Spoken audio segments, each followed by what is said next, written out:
Seja bem-vindo ao estudo do livro Voltei, ditado por Frederico Figner, utilizando o pseudônimo Irmão Jacó, pelas mãos de Chico Xavier.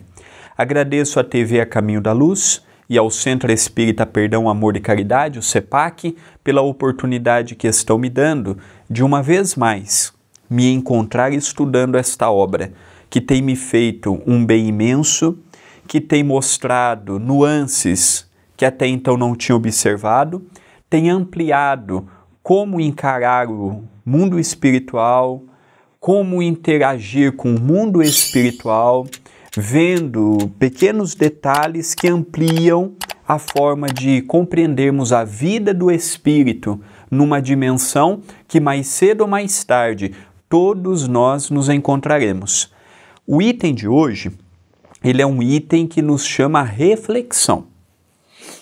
É aquele item que em alguns momentos da leitura ele pergunta a si e transmite a pergunta a nós também.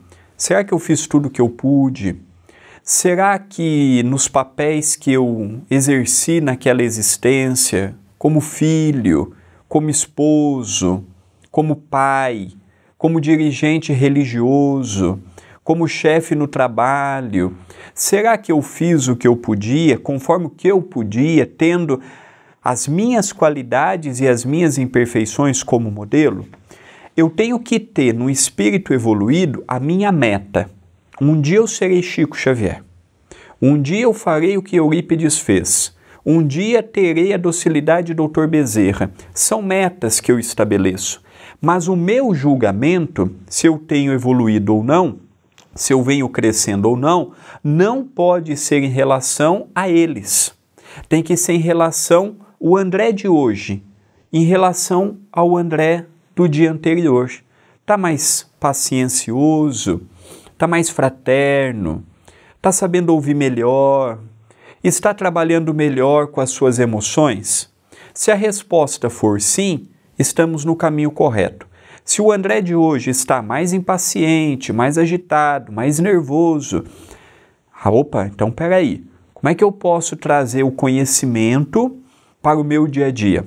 Como é que eu posso trazer essas informações privilegiadas que hoje o Espiritismo me passa para a minha realidade, sem afetação, sem dogmatismo, sem inserção de nada que não seja a minha própria vontade e a minha coerência em buscar uma vida melhor. Então, o tema de hoje, eu gosto muito de temas reflexivos, porque nos coloca no lugar da pessoa, nos coloca no lugar que amanhã estaremos do outro lado. As perguntas que ele fez é as que faremos. As dúvidas que ele teve é as que teremos. Se chegarmos do outro lado, bem. Se chegarmos do outro lado, lúcidos, já que a maioria desencarnam sem sequer ter noção do que está ocorrendo. O vídeo de hoje tem como tema a ponte iluminada. Não nos movimentáramos por muito tempo e um facho de luz sublime varreu o céu, não longe, indicando uma ponte cuja extensão não pude, no momento, precisar. Tão formosa e tocante foi a revelação no horizonte próximo, que muitos nos pusemos em pranto. A emotividade não provinha apenas da claridade que nos tocara os olhos. Comovente mensagem de amor transparecia daqueles raios brilhantes que percorreram o firmamento, copiando a beleza de um arco-íris móvel. O mundo espiritual tem muitas coisas que que não sabemos, diga-se de passagem, o que verdadeiramente sabemos do mundo espiritual. Quando lemos uma descrição desta, nós passamos a ver como que o mundo espiritual é vasto e o quanto temos a aprender, a assimilar e a refletir. Um ponto que me chamou a descrição não foi propriamente a beleza da ponte, não foi propriamente a descrição da formação do arco-íris. O que me chamou a atenção foi que o espírito não perde a emotividade, não perde o sentimento, não perde a alegria ou a tristeza.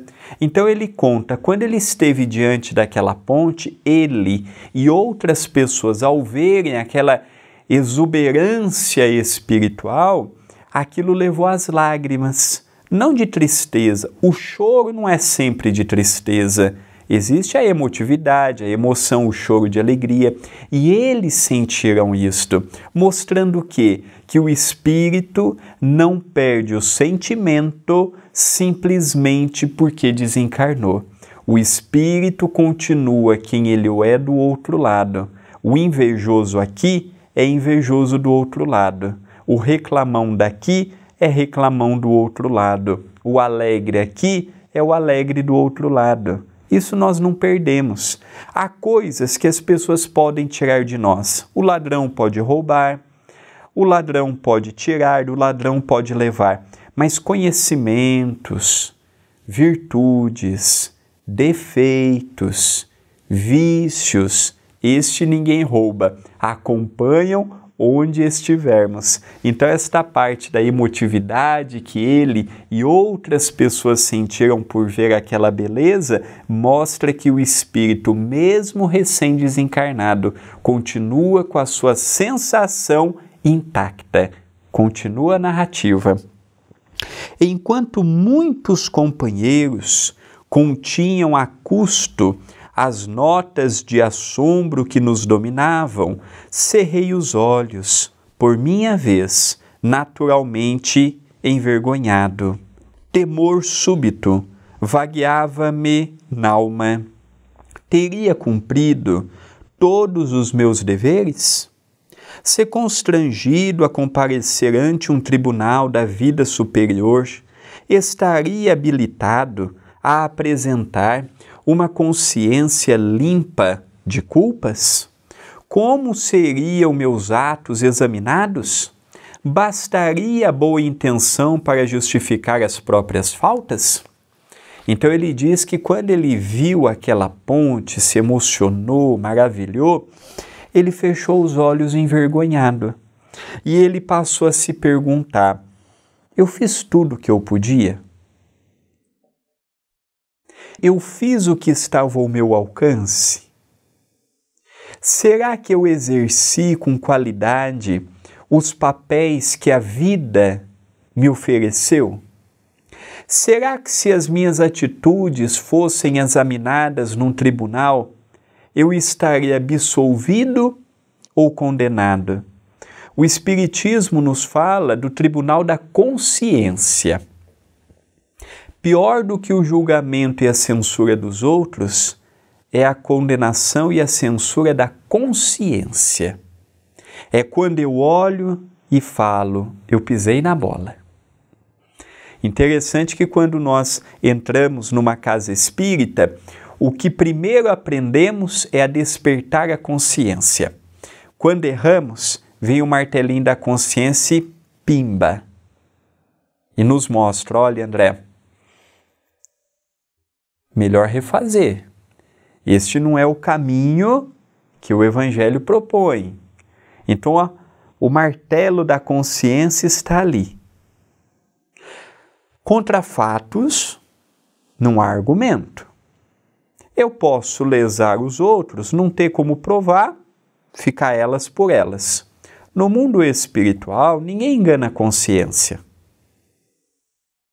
Se não tiver uma filmadora filmando, um gravador gravando, vamos provar o quê? Nada.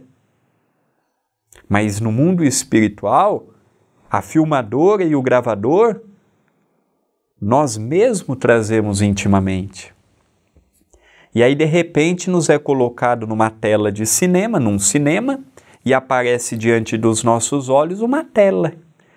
E fala assim: André, vem aqui, vamos estudar um pouco a sua jornada terrena.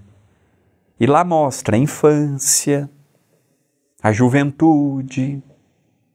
Como é que eu vou discutir com uma decisão que eu tomei?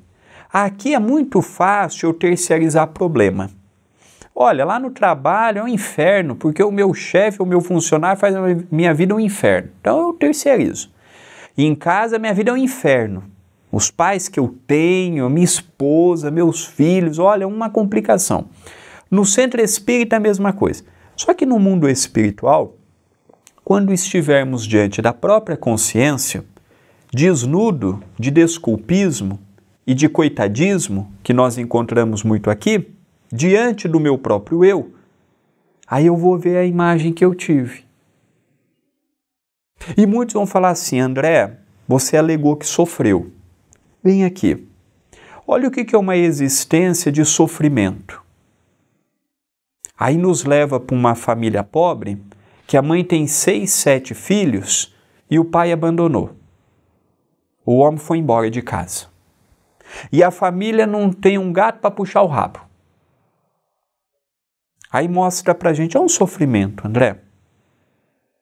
Você passou por isso? Não. Aí nos leva num palacete. Porque às vezes nós imaginamos que o rico é feliz só porque é rico. E ele tem coisas que o pobre não tem, mas também tem angústia. Aí naquele palacete, com muitos funcionários, com tudo, o casal teve um único filho, que se envolveu num acidente e ficou paraplégico. E o pai dizendo para a mãe, para a mulher: olha, eu trocaria tudo que eu tenho por ver o nosso filho andando. Não é um sofrimento? Aí nós vamos para um lar, seja de que posição social for, e vemos a família desolada porque o filho conheceu as drogas e começou a roubar pertences em casa para saciar o seu vício.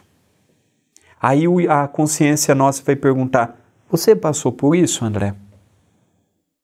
Então o sofrimento, igual ele nos mostra aqui, será que as lutas que eu passo frente a um mundo tão desigual, com tanta montanha-russa, altos e baixos, será que o que eu passo é o que ele nos mostra? Eu vejo realmente o significado para cada situação? Então, no mundo espiritual, se eu desencarnar hoje, André Luiz, quero ir de Vilar, como é que eu chego frente à minha consciência? Eu não estou preocupado em relação ao julgamento dos homens. Cada um vai pensar a meu respeito o que desejar. Eu não vou no mundo espiritual prestar contas pelo que os outros pensam a meu respeito. Não. Gosto, cada um tem o seu. Tem gente que me acha bonito, tem gente que me acha feio. Tem pessoas que me acham simpáticos, tem pessoas que me detestam.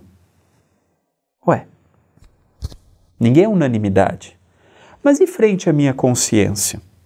Que é que verdadeiramente me importa? O que eu fiz? Nasci num berço espírita, desde pequeno, tendo a felicidade de frequentar uma casa, de trabalhar na mediunidade, de conhecer o passe, comida fraterna, sopa fraterna, palestra, livros. Como é que eu vou chegar no mundo espiritual? Então, se ele ficou envergonhado, e ele foi um homem de posses, e ajudou muitas instituições, até não espíritas, e ficou envergonhado, eu fico imaginando eu, que não fiz nada do que ele fez, não doou nada do que ele doou. Como é que eu vou chegar no mundo espiritual? Então esta pergunta ela é muito oportuna de quando em quando trazermos para a nossa consciência, para o nosso dia a dia. Continua Frederico Figner. O sinal luminoso cortou vagarosamente o céu de novo. Minha alegria ante a aproximação do plano mais elevado era inexcedível, mas a noção de responsabilidade quanto às dádivas recebidas no mundo que eu deixara pesava agora muito mais intensamente sobre mim. Mereceria o ingresso naquele domicílio celestial? Então ele começou a meditar. Será que eu fiz por merecer estar num lugar bom? Porque lugar bom, intuitivamente, nós trazemos conosco. Um lugar bom, eu quero ir para um lugar bom. Mas hoje nós aprendemos que para ir para um lugar bom, nós temos que mudar hábitos. Como é que uma pessoa vai para um lugar bom passando por cima das outras? Como é que uma pessoa vai para um lugar bom se na primeira oportunidade que tem lesa o próximo? Como é que nós vamos para um lugar bom se eu estou pensando sempre em mim, minhas dores, minhas necessidades, meus problemas, e fico em cima deles e esqueço que as pessoas ao meu lado também têm problemas, aflições, dores, dificuldades? Lugar bom é para aquele que já consegue viver um mundo em sociedade. A sociedade é egoísta. Não, eu sou egoísta, eu sou reflexo da sociedade. A sociedade tem espíritos de todo jeito, famílias de todo jeito. Então aquele olhando para aquela maravilha toda, aquela luz que cortou aquela escuridão que eles estavam, e ele envergonhado por estar ali se perguntando, será que eu merecia? Será que eu merecia estar aqui? Será que eu fiz por onde? Será que eu vou poder desfrutar deste ambiente? Ou será que é uma coisa da minha cabeça? Continua a descrição. Corriam-me as lágrimas copiosas quando o grupo estacou. No mesmo instante, ouvi um dos irmãos, recém-desencarnados, gritar em choro convulso: Não, não, não posso. Eu matei na terra. Não mereço a luz divina. Sou um assassino, um assassino. Aqueles brados ressoaram lúgubres, sombras adentro. Outras vozes responderam, horríveis: vigiemos a ponte, assassinos não passam, não passam. Pareceu-me que maltas de feras preparavam-se para atacar-nos. Não distante, a projeção resplandecente do invisível holofote clareava o caminho, qual se fora movida em câmara lenta. Olha que interessante, conforme eles foram chegando, um espírito gritou: eu não posso, eu não mereço, eu fui na terra um assassino. E lembremos do que irmão Jacó nos narrou nos vídeos anteriores, que eles estavam passando por um vale de sofrimento. Os espíritos que estavam acompanhando aquele grupo, fora do grupo, desejavam a todo custo demover aquele grupo. Por isso que Dr. Bezerra orientou: olha, a nossa travessia não é fácil, mantenham o pensamento elevado, não permitam que pensamentos deprimentes façam parte neste momento. E uma vez mais tivemos a nítida impressão de que o pensamento ele é tudo. Então quando eu chego numa casa espírita, o meu pensamento está doidão, briguei com a esposa, briguei com os filhos, estou totalmente fora da realidade, e de repente eu vou ali para aplicar um passe, eu vou doar o quê? Ou eu tive um dia complicado, briguei com um, xinguei o outro, fiquei encolerizado mais de uma vez. À noite eu vou fazer a palestra no centro. Eu vou falar do quê? Às vezes o que eu briguei é quem está me ouvindo. Às vezes o que vai tomar o passe comigo é aquele que eu xinguei. Eu vou transmitir o quê? Eu vou passar o quê? Eu vou falar do quê naquele dia?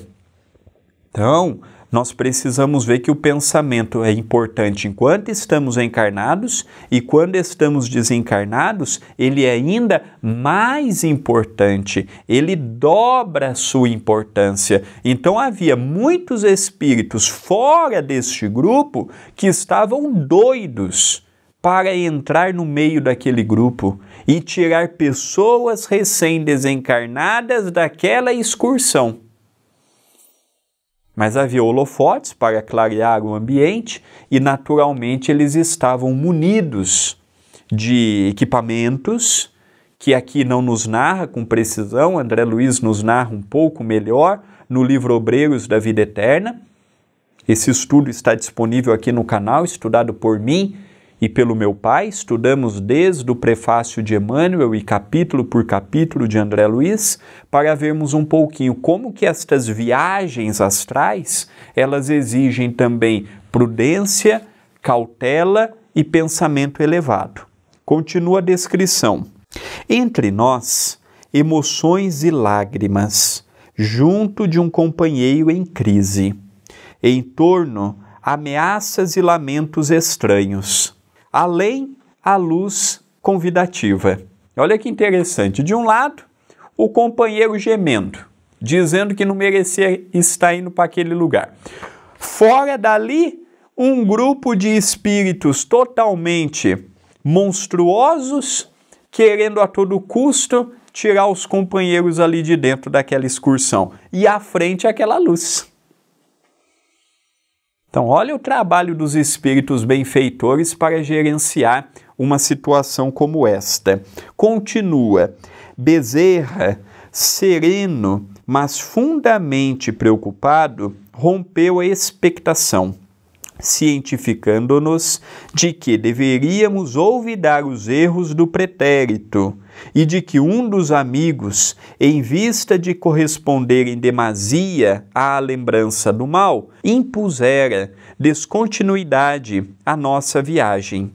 Acentuou que as reminiscências de crimes transcorridos não deveriam perturbar-nos e que bastaria sintonizar-nos excessivamente com o pretérito para causarmos sérios prejuízos a outrem e a nós mesmos, em circunstância delicada quanto àquela.